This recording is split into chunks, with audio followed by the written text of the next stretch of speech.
I'm Dr. Carlton Bird, and I'm privileged to serve as the president of the Southwest Region Conference of Seventh-day Adventists. We are grateful to be able to partner with Dr. Cedric Belcher and the Grace Temple Seventh-day Adventist Church family on these special broadcasts, which are beneficial to all of us as we're concerned about our health.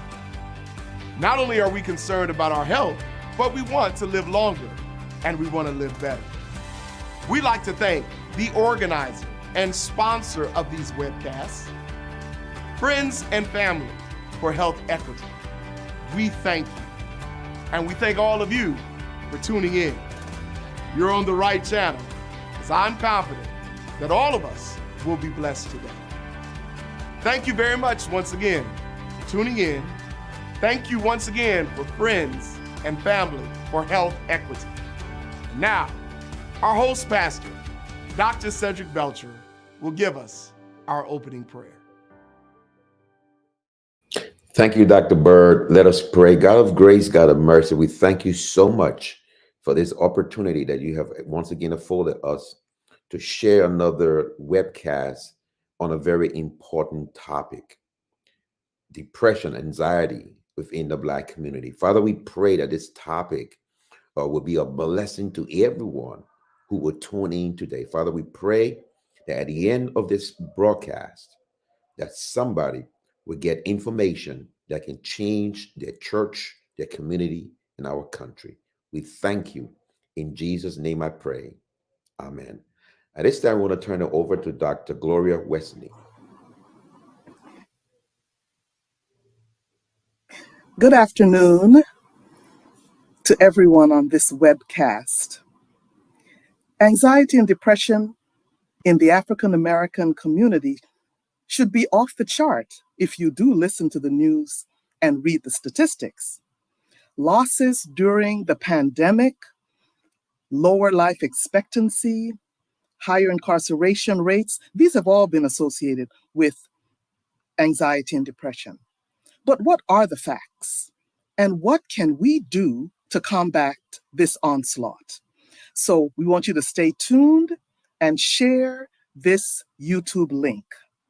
We have 3 guests who work in the mental health field and a panel of our pastors, and they're going to give us some meaningful solutions and approaches to anxiety and depression. Now, remember that this webcast is providing educational and informational resources. It's not medical advice, and we always ask you to seek the advice of your doctor.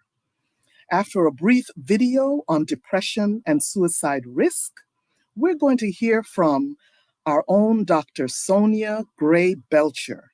She's a licensed psychologist in the Fort Worth, Texas area, and she's also one of our Friends and Family group. So I look forward to hearing her. Sit back now and enjoy this webcast.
Hi, good afternoon.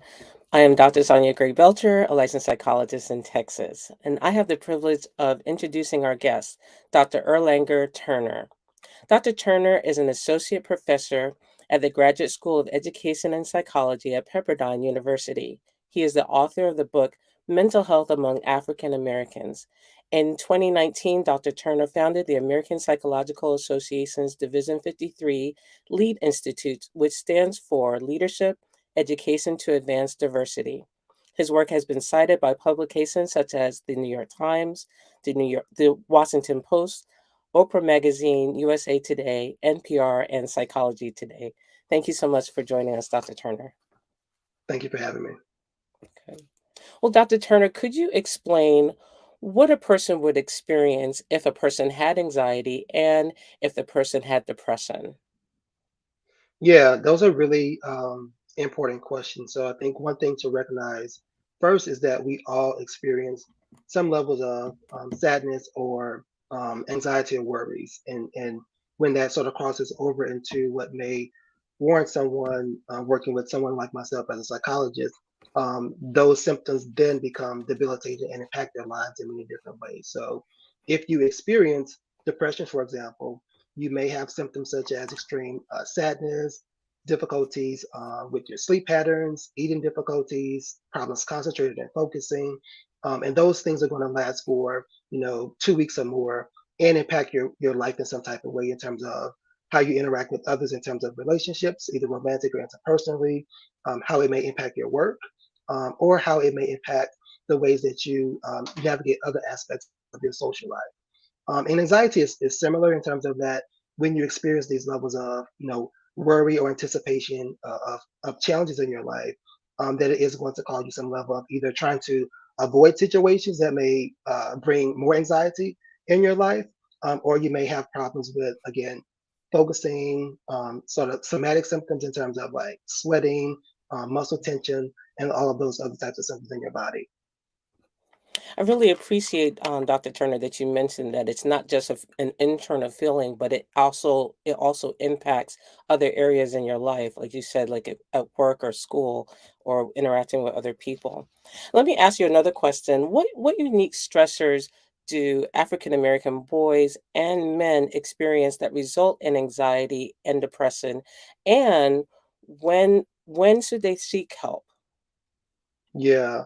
Well, I mean that's obviously like a really challenging question to Hmm. ask because there can Hmm. be Yeah. many things that impact our lives that Yeah. may result in some level of anxiety or depression. So I think one of the things that we know from looking at some of the research is what are these sociocultural factors and experiences that impact us in different ways that could result in anxiety or depression. So I think levels of discrimination and racism that we know in society.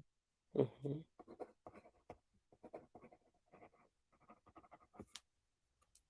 Mhm. And so we know from the research that for people who have encounters that are racist or discriminatory, that it can increase some levels of sadness or may result in depression, depending on the severity of those situations.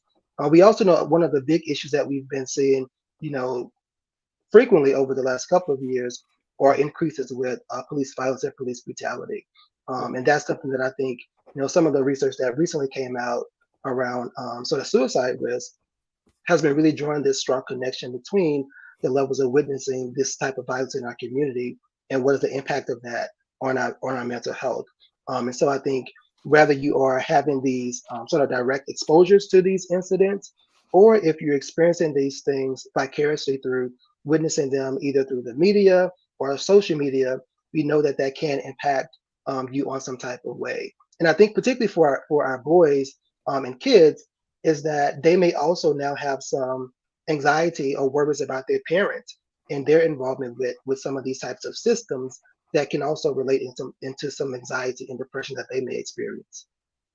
So I think a really good follow-up question is where could African American boys and men receive mental health assistance and what stops them from seeking help? Yeah, that's a really good question because we know from looking at research that males are oftentimes less likely to seek out Mhm. services. Mhm. So one thing I think is really understanding that there are a lot of ways to access care. We know that therapy is available. Some people maybe have some financial considerations that may limit access to those services, but I think now as more people are receiving services through, let's say, online therapy outlets, that's another resource and tool to be able to access care. So there are a lot of different directories that you can look into to find services. And so I encourage people to sort of look at those directories to see where is someone that's available in your city and state to offer that care. In terms of what are some of the things that may prevent males from accessing care, I think one of the big things that I talk about often is how we're socialized as males from a really young age around sort of help seeking or talking about our emotions and feelings. And so I think that is a huge barrier that can prevent us from getting care, in that we want to deal with these things that we are experiencing in our lives by ourselves, and that we don't see this sort of benefit sometimes in working with a professional to be able to address some of those concerns. And because we're not always sort of socialized to talk about our emotions and feelings, it can also be really difficult to want to go to therapy and then sort of Mhm. sit with someone and talk about those things emotionally that we may be dealing with for that extended period of time. And so that can be really uncomfortable to sort of get into those particular spaces. So I appreciate this conversation because I think it opens up the doors to really talk about how we can sort of shed some light on Mhm. addressing some of these needs, and also being aware that that emotional restriction that we're socialized to do engage in, that you're not the only person that may have that type of experience. So I just want to highlight a couple of things that you said, that how men are socialized not to express emotions, and that may prohibit them from going into counseling. And then, like as we're talking about it now, that it is beneficial to talk about these things. It is important because it does impact us, and as you said earlier, other areas of our life, like our work, interacting with friends and family. Let me ask you another question. In your book, Mental Health Among African Americans, you emphasize the importance of mental health providers' sensitivity to the different values and cultures of their clients. Please summarize ways the value system and culture of people from African descent differ from people of European descent. Yeah, that's a really good question. So I think, one thing that one reason that I really emphasize that is that I think in our training, oftentimes we focus on being inclusive and understanding sort of diversity. But I think once we get into practice, that can sort of shift in terms of what people actually do in real Hmm. life. Hmm. And so that's why I wanted to emphasize that point. I think one of the big things that oftentimes comes up is this focus on sort of religious or spiritual coping. And I think what we know from the numbers is that in terms of Black African American populations, about 80 to 90% engage in some type of religious practice, or identify as being religious or spiritual. And those numbers significantly differ compared to white or Hmm. European Americans. Hmm. And so I think on one level, that is a huge area of social support and resilience to use those types of coping strategies.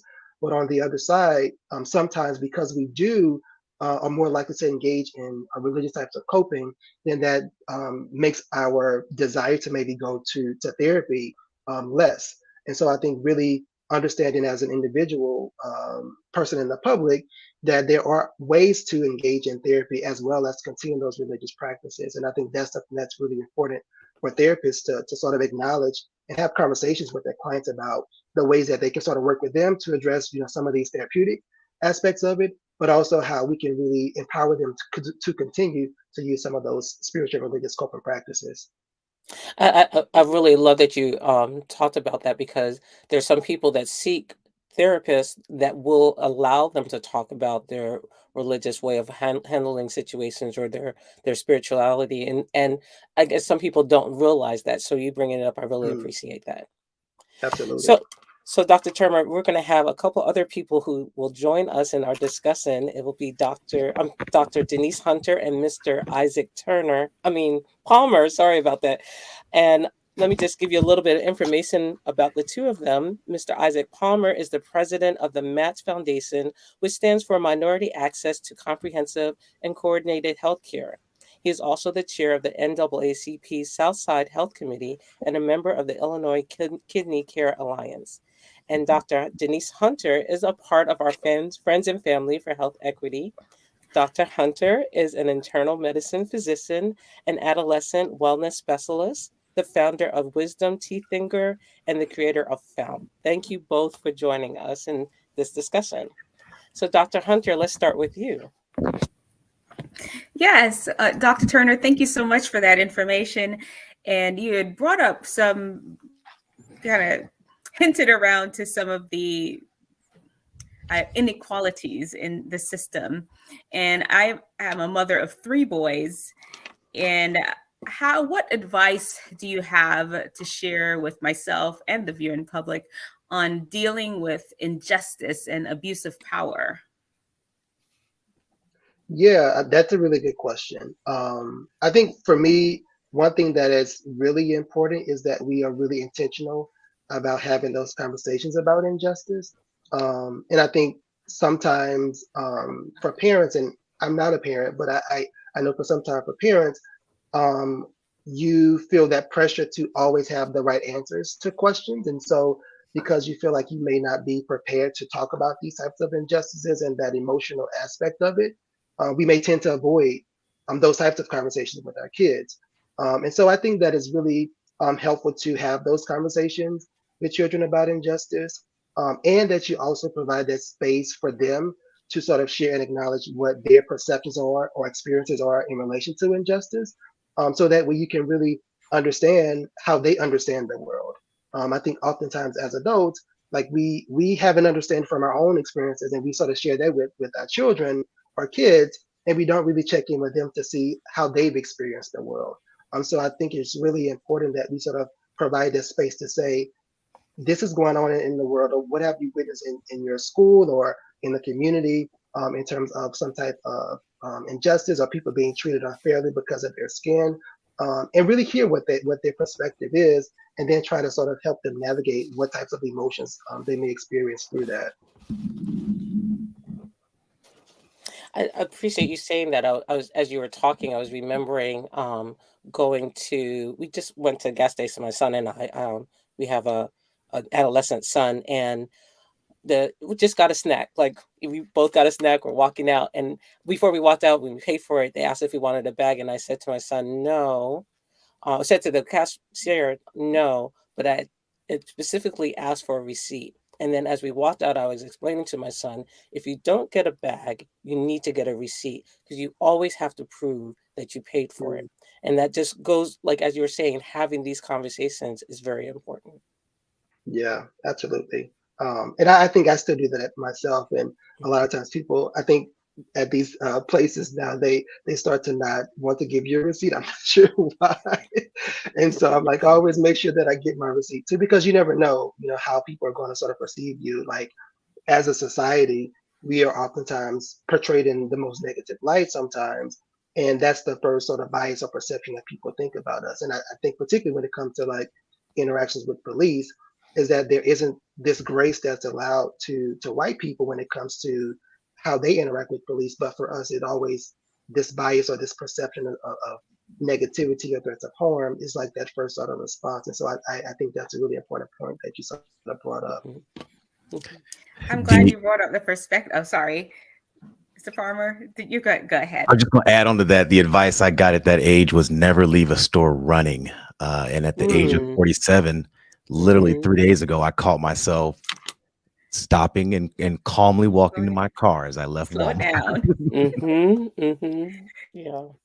It's funny, Mr. Turner, Dr. Turner, you brought up that kids have a different perspective. And I asked my sons what do they know about what's happened recently in the recent events. And 3 of them all had 3 different perspectives. One of them actually had no idea what was going on in the Mhm. news regarding the recent events. And 2 of them the one in high school had no clue. And the ones in middle school, they've heard about it. And I asked, have you and your friends had any discussions about it? Does it come up in conversation? They're like, no, we don't talk about that. So sometimes we think that kids are just spending their hours just worrying about this. And I mean, I have a sample size of 3. I know they're much more than that in a population, and they'd have friends though, and they're at school, and they say that's not they're talking. I asked them, so what are y'all talking about?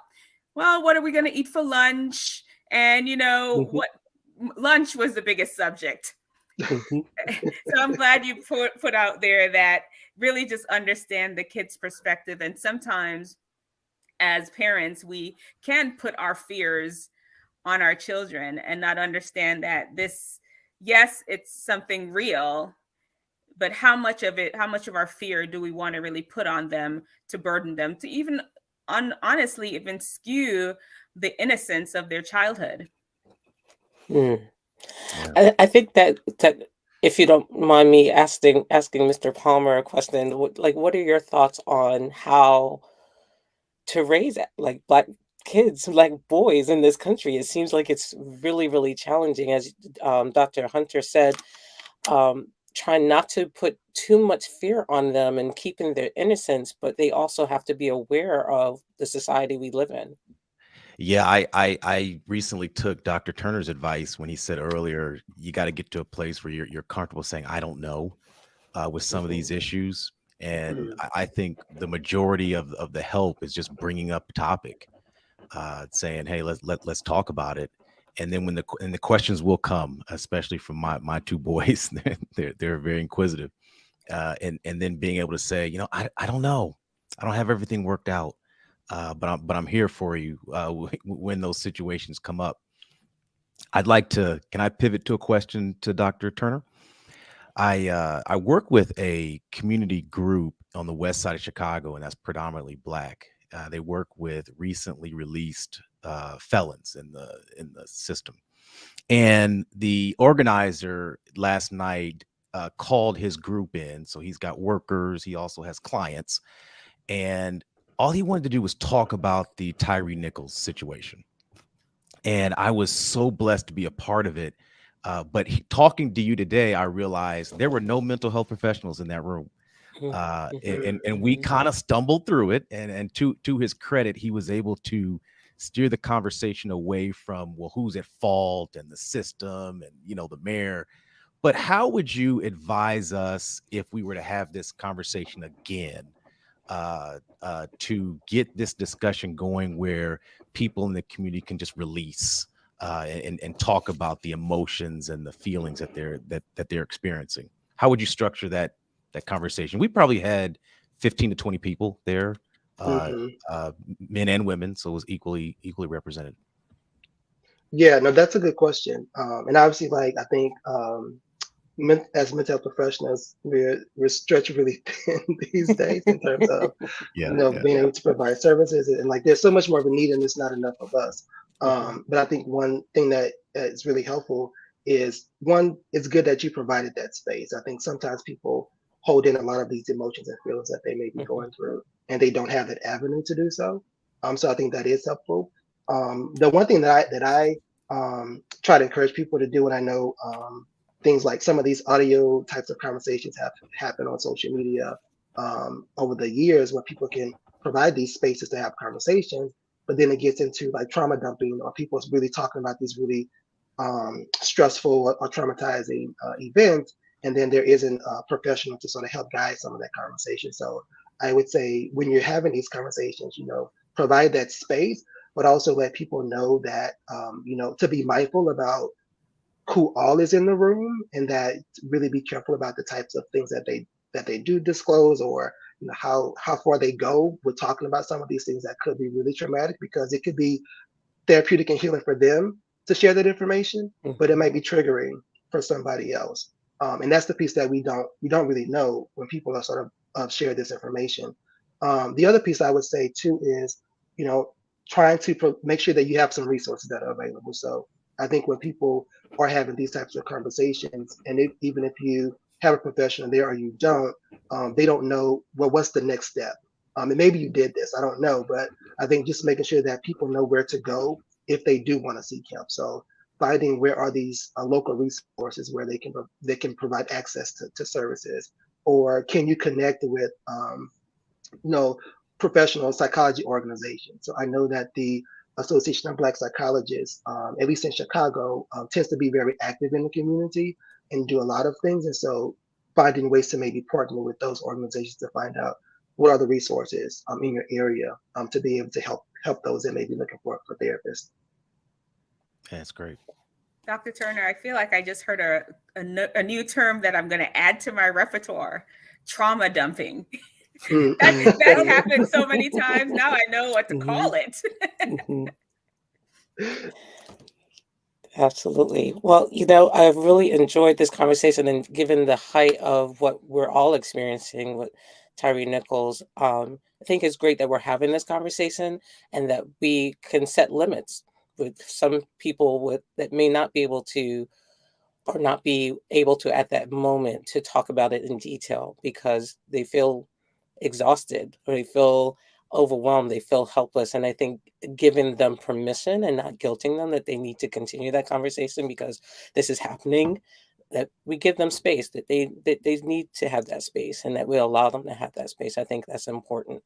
But also, as you all were saying, making sure that people have resources that they can reach out to people if they need to talk through um, in more detail what they're experiencing, because it can be really emotionally heavy to yet again deal with something like Tyree Nichols. I appreciate all of you all coming and joining with us. Thank you, Dr. Turner. Thank you, Mr. Palmer. Thank you, Dr. Hunter, for joining Thank us. you. I just want to summarize real quickly some of the things that we got, how important it is to talk about depression and anxiety, to know what it is and to do something about it, to seek out resources, to get help, because it is important. It's not just something that you deal with internally, it will affect other areas of your life. To check in with children, with adolescents, to see how they're doing, to make sure that they are managing all the things that's happening in this world well, and to find resources. There are more resources out there than we've had ever before. Looking online to see if you can do telehealth counseling, if you can't do and go to a therapist, or seeing what other resources that are out there. There are many, many other resources. Please find help if you need that. Next, you will see information from a Blue Cross Blue Shield study on racial disparities in the diagnosis and treatment of depression.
Good afternoon, everyone. I'm Dr. Leon Seard, and I'm excited to be here for this important discussion.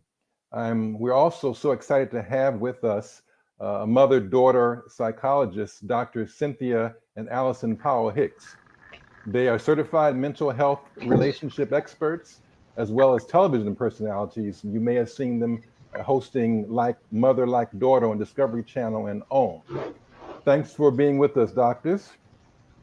Thank you, Doctor, for having us. Yes. Yeah, thank you for bringing us on here. You have my boy Earl over there. I haven't seen him in a while. I was like, I wish I could have talked to him too. Well, we'll have to make that happen one way or the other, Yes.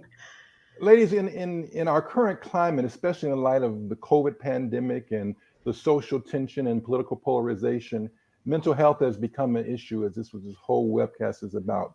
Anxiety disorders are the most common mental disorder in the United States. But data show that for Black women, anxiety and depression are more chronic and the symptoms more intense than their white counterparts. Can you enlighten us a bit on one, describing how and why depression symptoms and diagnosis are uniquely different in Black women? Well, first, there are compound issues that are being faced by marginalized communities, which the African American community is obviously one.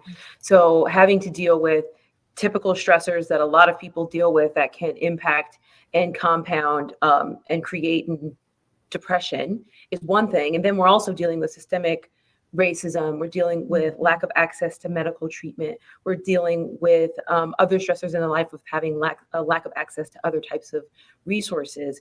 And so we are seeing this compounding impact, and then not to even mention or forget to mention ACEs, adverse childhood experiences. So African Americans might be more likely to experience ACEs, which are things that happen in our early life, things like poverty, things like abuse, witnessing violence, noise pollution, lack of access to education, and these types of things can build up and impact the way that we experience ourselves with mental health, as well as can impact physical problems in the future.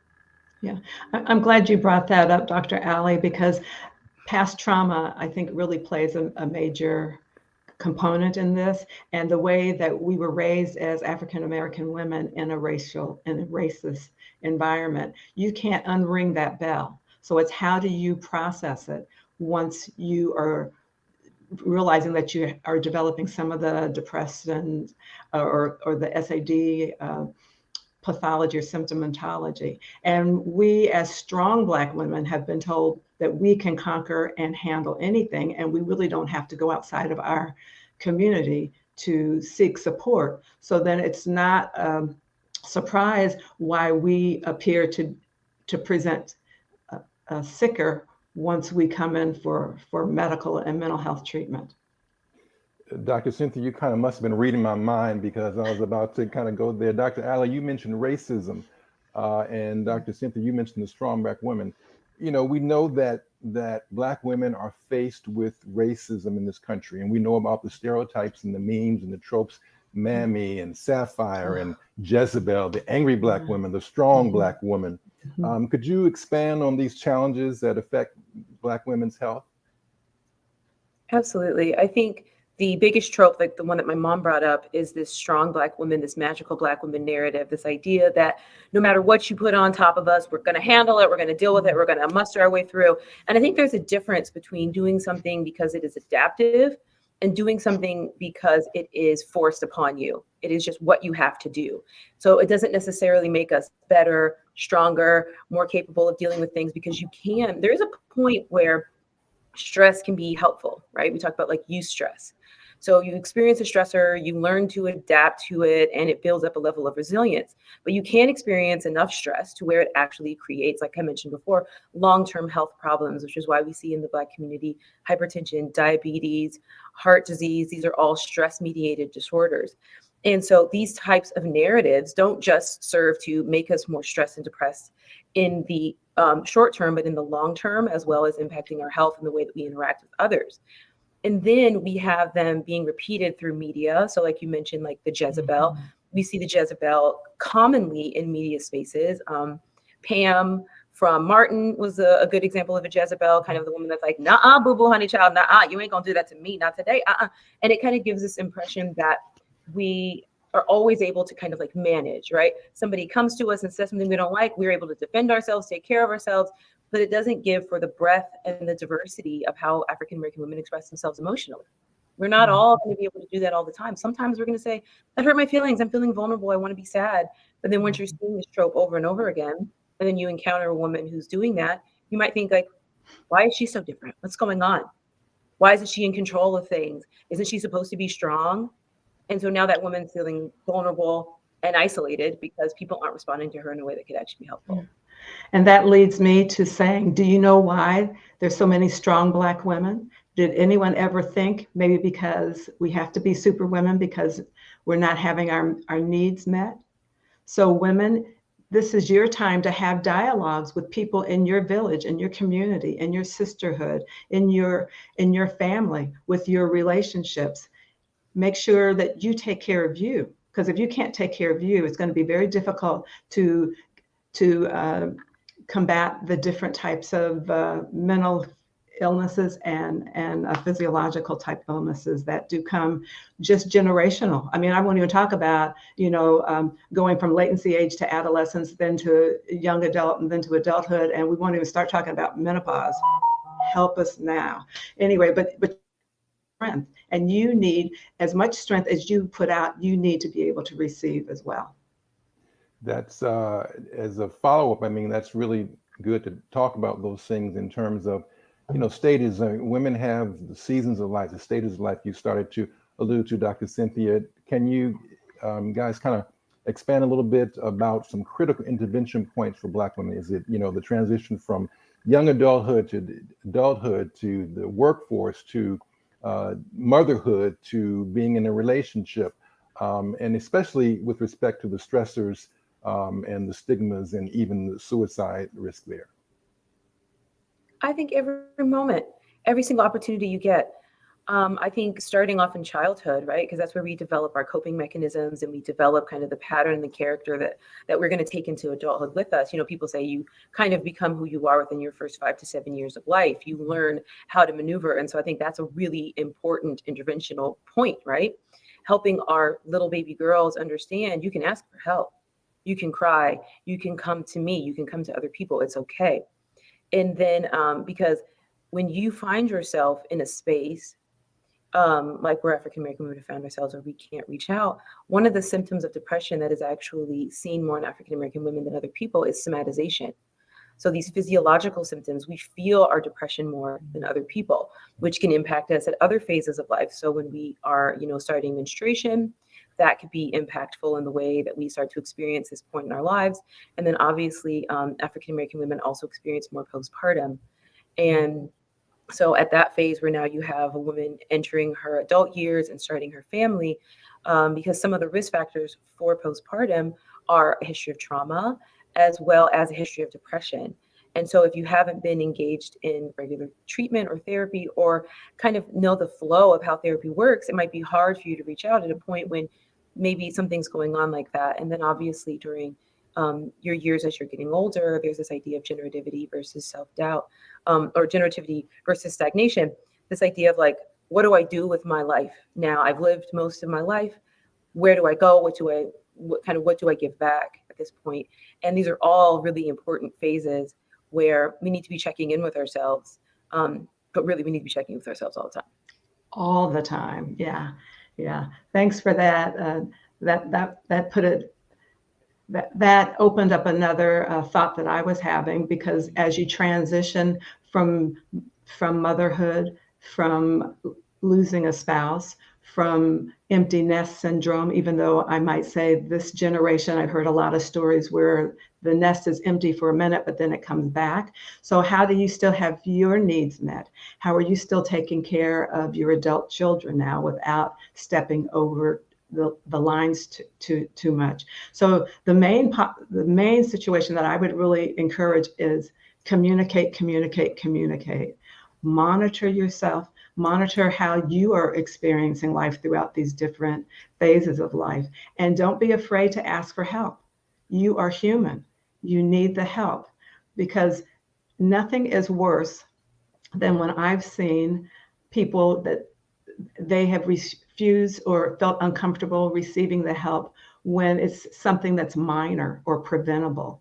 And then it's full blown after they've already tried all the different antidotes that their neighbors have told them or their family members or church members have told them. And then they end up in the emergency room with major disorders like major depression. And at that time, it is totally full blown. And then you have to take, measures of possibly hospitalization. So if you can do prevention, go ahead. I was going to say, just kind of pick out, almost like a Ken, you continue to read my mind, Dr. Cynthia. So, I mean, okay, when don't you say talk that, about to avoid the getting to the emergency room. So what we talked about racism, we talked about seasons of life, we talked about the uniqueness of the Black female. What are methods of treatment or management, either try to prevent you getting to that acute blown out phase, that can be done, whether it's traditional treatment or complementary treatment, or even some innovative interventions that you might know? Yeah, well, as a coach, I'm all about the innovative treatments. I am truly a renegade. But I think that there's multiple ways in which treatment can happen. You have definitely the importance of licensed clinical practitioners, therapists, psychiatrists, psychologists, social workers, master's level therapists, getting the psychological work done, as well as the biological work. So I've been talking a lot about the intersection of mental and physical health because we are a connected holistic system. One impacts the other. So going and getting your regular checkups every year, going and getting your dental work done, getting blood work, looking at your hormone levels to make sure that everything is functioning in a way that is efficient and effective. So that's another part of your team. And then even if you have somebody on your team that is maybe a coach or someone who can help you to reach some of the goals that you have immediately in your life. But I really think for us as people of color, it is also important to look for decolonized clinicians. So looking for clinicians that understand Blackness, the experience of the diaspora, and how these interventions might work for us, as opposed to working for European Americans or white Americans, because it's different, right? We've established we have different stressors, and we also have different ways of coping. Like they mentioned in the last segment, and religion is a part of our reality. And we want to be able to talk about our spiritual expressions. And it doesn't just have to be Christianity. There's a number of different religions that Black folks participate in. And we need to be able to connect with a clinician in as many parts of our lives as possible. And so, and you might not be able to find a decolonized clinician, obviously, initially, but they say therapy is like finding a good therapist is like dating. Yeah. Well, that's go ahead, Dexter. I'm sorry. No, go ahead. Okay, I was going to say I want to bring in two others here who can probably give us a little bit of some real life contribution to this discussion here. I want to bring in Ms. Carla J. Wright, who is a grant specialist and Christian writer and singer from Indianapolis, Indiana, and then Chaplain Gail Masando, who greets us from the motherland. She joins us from Johannesburg, South Africa, where she is a life and recovery coach and founder of the Sozo Safe Place for Women. Welcome, ladies. And I want to, I don't, if Carla's gotten in here, I don't see her, but we'll just kind of keep going. And Gail, as we talked about here, we know that in the Black community and the diaspora are not monolithic. And these mental health issues affect everywhere. They're not limited to Black women in America. Can you share us about what your experiences and your work there in South Africa? Well, one of the things I can share this evening is that we're in load shedding, which means we don't have electricity for 2 or 3 or 4 hours of the day. And it just happens that at this time of the night, we're experiencing no power. So as it relates to the mental health issues that affect Black women, women of color all over the globe, we face similar traumas and stressors. I was so happy to hear the mention of mental health and biological health, and that they work in concert with one another. And in my practice as a counseling therapist, one of the things that we're faced with, we're not 30 years old in democracy yet. So we're still dealing very closely with the issues that were left, or we're still dealing with issues of apartheid and how it affects the family unit. And so we find that we're dealing with, which is not unique to South Africa or the continent or America, but we're dealing with female heads of households and single women. And we're dealing with children heads of households as young as 10 and 9 because of what the HIV/AIDS pandemic did to our community.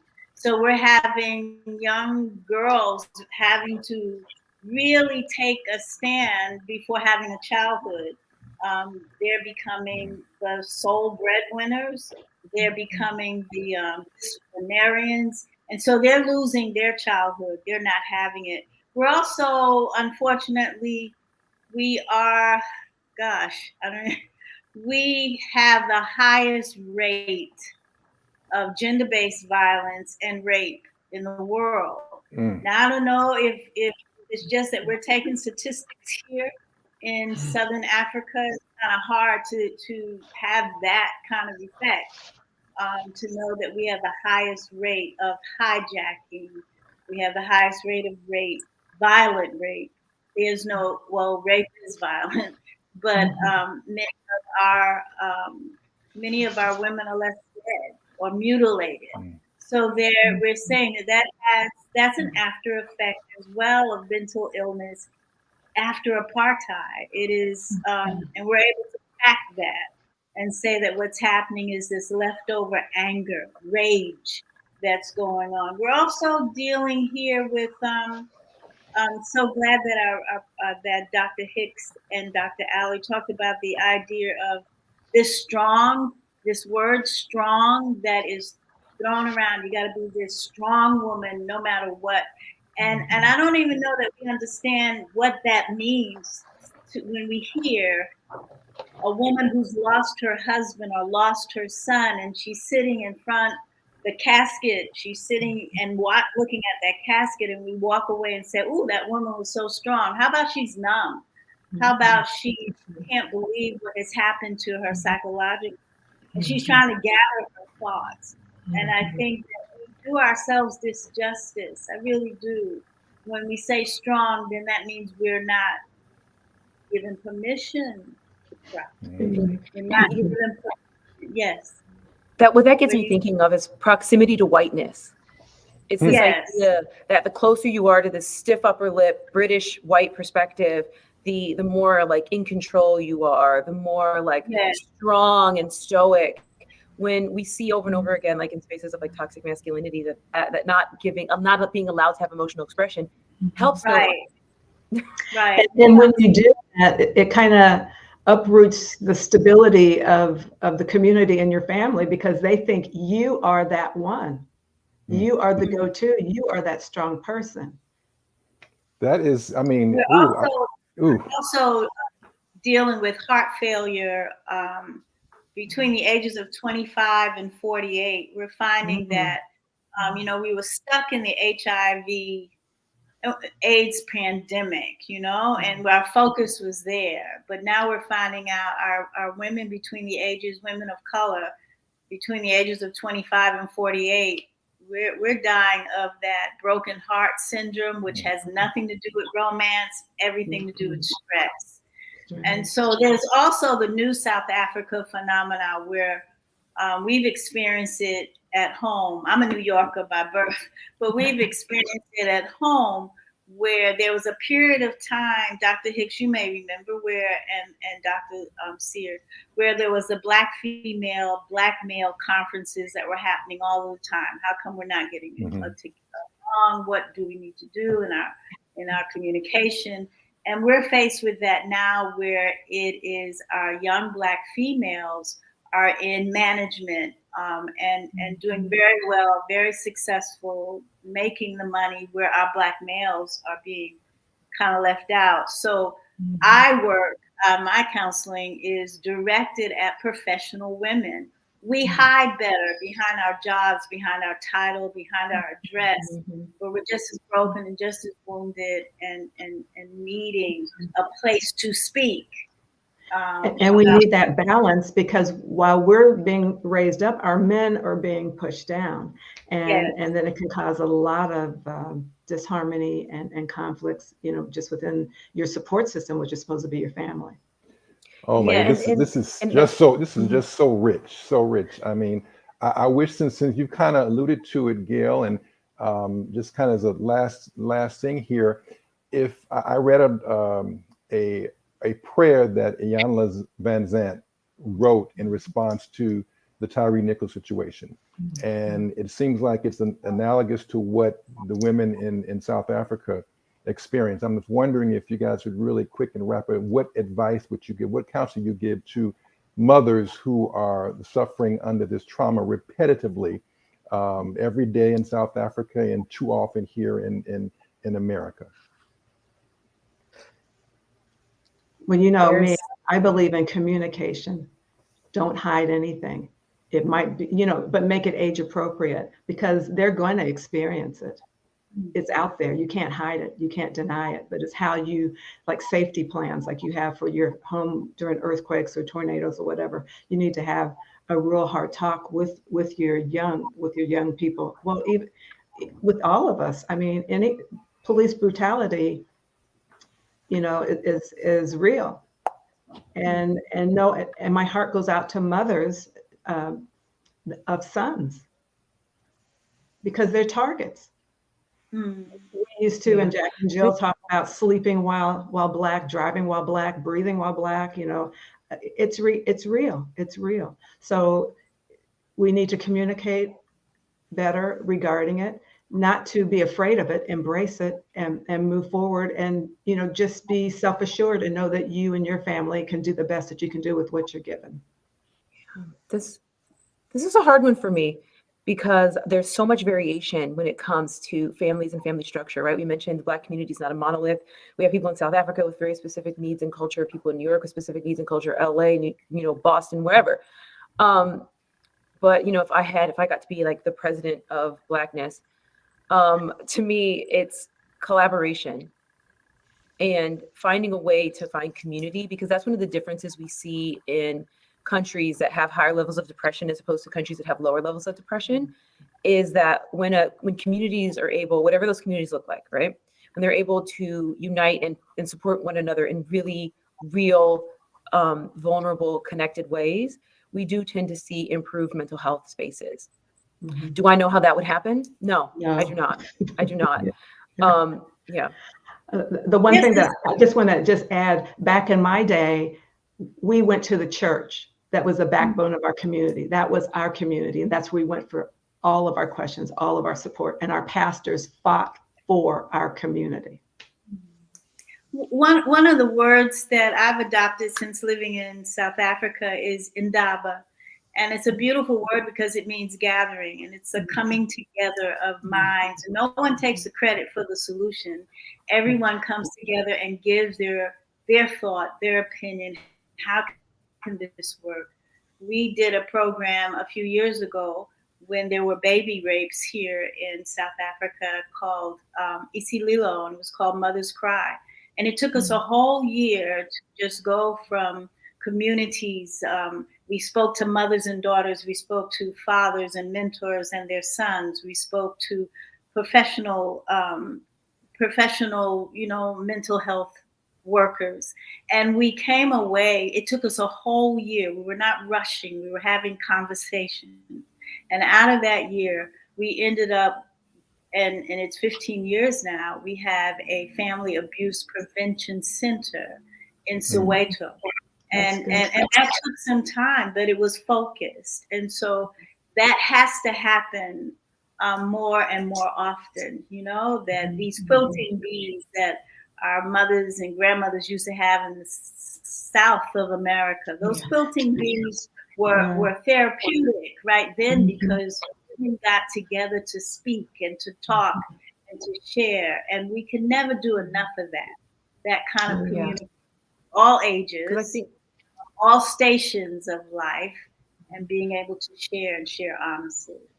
This is, thank you so much. I wish we had more time, because I mean, this could go on and on and on. But I want to thank all of you for kind of helping us to see and be reminded of the importance and the issue of mental health to Black females throughout the diaspora. And really thankful for letting us see, you know, that you need to be cognizant of what's going on with yourself every day, that there is hope out there, and that, you know, you can, there are ways to navigate, and that you're not alone in this struggle. Thank you so much. I have to tell you, Gail, I'm this top I got when I was in South Africa as well. So, and thank you so much for this platform. Yeah. Oh, yes. And absolutely. you know, it was like all of you kind of touched on the idea of the spirituality, and we've alluded to it earlier. And as Dr. Ali said, you know, the church has been historically the place where we find refuge from stressors and that compromise our mental health. But there's a recent Pew Research Center project that found that the Black church was the most stigma and closed space for mental health illness. So there is some disconnect Yes. there. And I think we're going to have our pastors to talk about that on the other side of this introductory video. I'm all for decolonizing the church too. I think we have to do our work. We have not been doing work to decolonize the church. We've got too much That's whiteness true. up in there. Please don't get me started. I will go on Don't. forever. Please don't. Yeah. I'm on Forever. board too. Thank you once again. Thank you. Good night. Good night.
Welcome to the Pastors Panel Discussion. I am Dr. Cedric N. Belcher, lead pastor of the Grace Temple Seventh-day Adventist Church in Fort Worth, Texas. And with me is my colleague, Pastor Kelvin Watkins II, the senior pastor of the Forest Hill Seventh-day Adventist Church in Forest Hill. Pastor, welcome to the Pastors Panel Discussion. I'm glad to be here. Appreciate it. Awesome. We have a short time, and it is possible, I'm told, that Carla Wright might join us as well. But we have a short time, and if you were following the previous segment, I heard terms like we have to decolonize the church. I heard that the Black church has always been the backbone of spirituality within the Black community.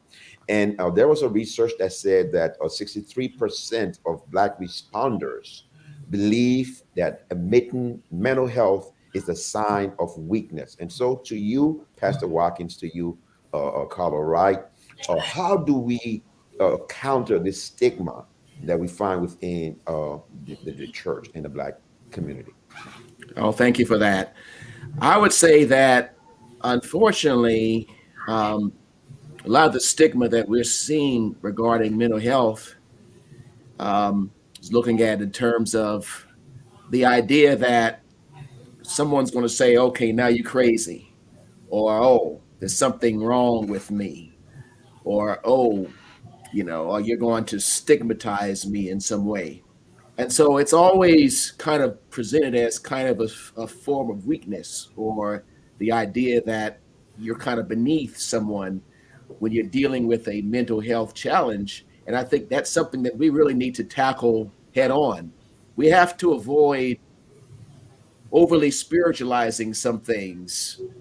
When someone may be dealing with an actual mental health crisis, someone's dealing with bipolar disorder, for example. Yes, we're going to pray for you.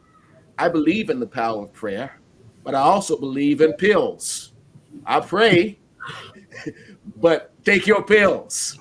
And unfortunately, that's kind of the struggle that we're dealing with here, is that when someone is dealing with a very real mental health challenge, I believe in the power of prayer, but we also have to trust in modern medicine. We also have to, again, have a strong support system around people, to where if someone is struggling, our first response as a church cannot be judgment or you're less than, or don't say that. When someone's having a crisis, we'll say, don't say that, don't say that. No, church needs to be a safe place to where someone can be vulnerable. If you can't be vulnerable in church, and find someone who you can talk to in church, and Can you find that? And so that's the challenge that we are wrestling with. I want to piggyback quickly on that point that you said, and then I'll bring in Carlo. Right, I believe that we as a church have medicated mental health with prayer and prayer only, and we got to do more than prayer and prayer only. Carlo, what do you have to say about that? Yes, I certainly agree with what the pastor said.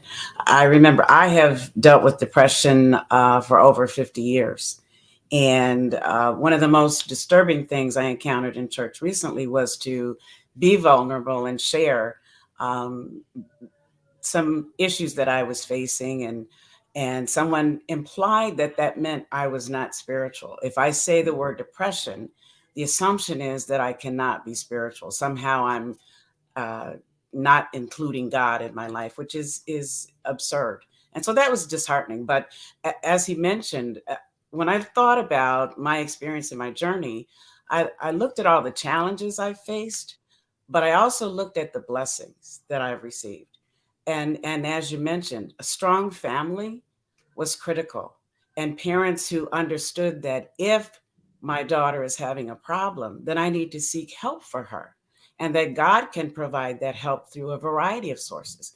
And it might be medication, it might be therapy, it might be a combination.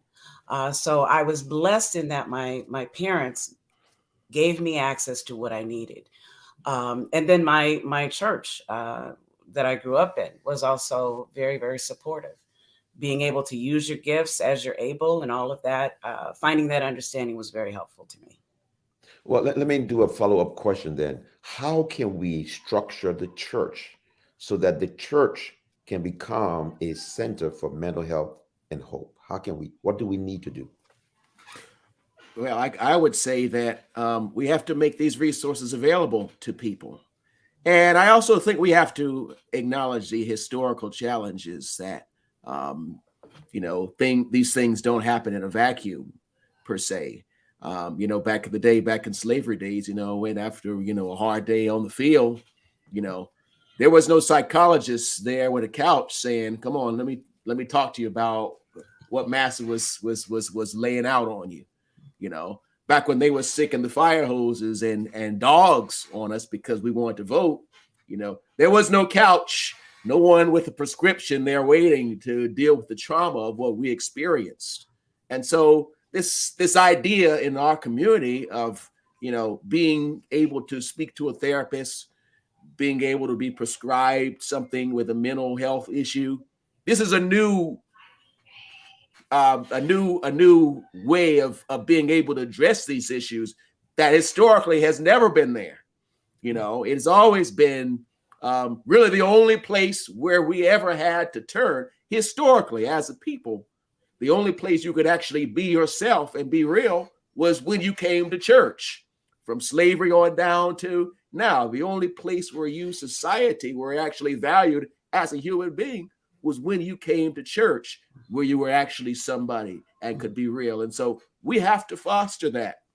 We have to foster that amongst our people to where, it's okay to share what's on your mind, and we're addressing them, and also make other resources available to people, rather than just kind of saying, I'll pray for you. And then listen, James even took it, faith without works is dead, right? So, just giving someone a prayer, but then you're not giving them what they need on top of that, whether it be a medication or speak to a therapist or a psychologist. If all you're doing is just saying pray and then we'll just send you on your way, you're not, it's like if someone comes in your church hungry and you just say, I'll pray for you, and then send them out to church. We're holistic human beings. We have spiritual, emotional, and physical needs, and we have to not just address one side of the coin while neglecting the others. If I could, I would add to what the pastor has said.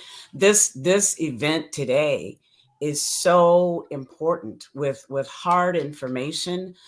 Going through the study guide that is along with this, there's such vital, valuable information there. And then I think for spiritual leaders to take that on and to lead from the pulpit about these kinds of issues, that it's not a matter of spirituality. Sometimes it's a chemical imbalance. I think one of the statistics in the study guide said there are 1,500 combinations of symptoms that can be pulled together to define depression for a variety of people. So I think spiritual leaders making sure that it's clear that this is it's an issue that can be addressed and does not make a statement about your spirituality. I thank God that he has walked this journey over 50 years with me, that he has sent me to the right therapist, that he has sent me to the right doctor, that he has, in those times when I need to pull myself up out of a pit, he is there with me.